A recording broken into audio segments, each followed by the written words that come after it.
रायगड जिल्हाधिकारी किशन जावळे यांनी नक्षा पथदर्शी प्रकल्पाच्या उद्घाटनावेळी सांगितले की या प्रकल्पामुळे नगर परिषद हद्दीतील सर्व नागरिकांना स्वतःच्या मालकीची सनद मिळेल, तसेच नगर परिषदांचा विकास आराखडा तयार करण्यात मदत होईल। या प्रकल्पाच्या माध्यमातून नागरिकांना बँक कर्जासाठी, मॉर्गेजसाठी सुविधा मिळतील, अतिक्रमण रोखले जाईल आणि शहराचा नियोजनबद्ध विकास होईल। केंद्र सरकारच्या ग्रामीण विकास मंत्रालयाच्या सहाय्याने हा प्रकल्प राबवला जात आहे। कोकण विभागात खोपोली आणि कुळगाव बदलापूर नगर परिषदा निवडल्या आहेत।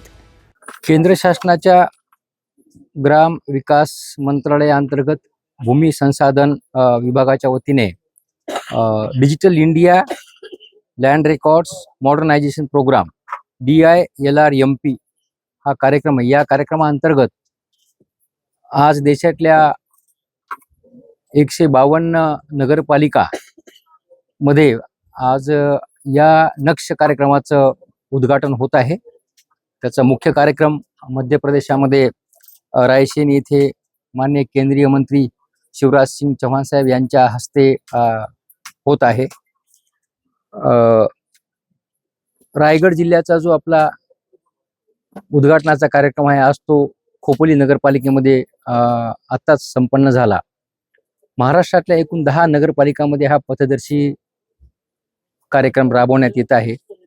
त्यामध्ये कोकणातल्या 2 नगरपालिका आहेत, एक खोपोली नगरपालिका आणि दुसरी कुळगाव बदलापूर नगरपालिका। या कार्यक्रमाअंतर्गत संपूर्ण शहरातल्या क्षेत्राचं म्हणजे खोपोलीमध्ये 17 गावं समाविष्ट आहेत। त्या 17 गावातील साधारणपणे 3220 हेक्टर एरियाचं सुरुवातीला आपण ड्रोनच्या माध्यमातून सर्वेक्षण करणार आहेत। हे सर्वेक्षण सर्वे ऑफ इंडिया या विभागामार्फत केलं जाईल। त्यानंतर फील्डवरती क्षेत्रावरती खुणा करून आपला भूमी अभिलेख विभागामार्फत फील्डचं सर्वेक्षण केलं जाणार आहे आणि हे फील्डचं सर्वेक्षण आणि ड्रोनने केलेलं सर्वेक्षण या दोन्हीची सांगड घातली जाईल आणि सांगड घालून त्याचा प्रत्येक प्रॉपर्टीचा अंतिम नकाशा तयार केला जाईल। आता हा अंतिम नकाशा तयार केल्यानंतर तिसरी जी स्टेज आहे ती त्याच्याबद्दल जर कोणाला काही आक्षेप असेल, काही तक्रार असेल तर ती तक्रारी दाखल करता येईल आणि अशा तक्रारीचं निराकरण सुद्धा उपअधीक्षक भूमी अभिलेख यांच्या मार्फत केलं जाणार आहे। त्यानंतर मग ते अंतिम नकाशा केला जाईल। आता हे नकाशे तयार झाल्याच्या नंतर एकतर स्थानिक स्वराज्य संस्थांना याचा फायदा होणार आहे।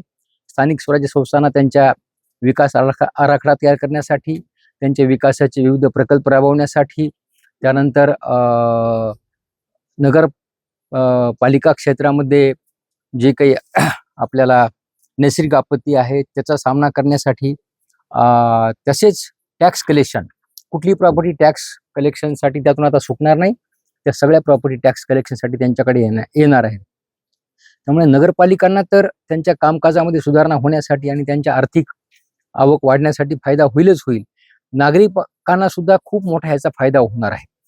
प्रत्येक नागरिकाला आपला जो काही भूखंड आहे त्या भूखंडाची नकाशा असलेली एक सनद मिळणार आहे।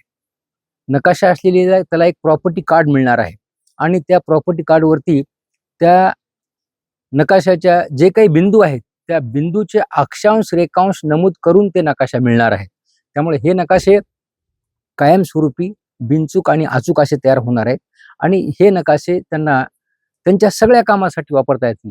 त्यांना कुठे बँकेत लोन घेण्यासाठी, बँकेमध्ये गहाण ठेवण्यासाठी ते वापरता येतील आणि कुठल्याही शासकीय कामकाजाला, न्यायालयीन कामकाजाला हे नकाशे त्यांना वापरता येतील।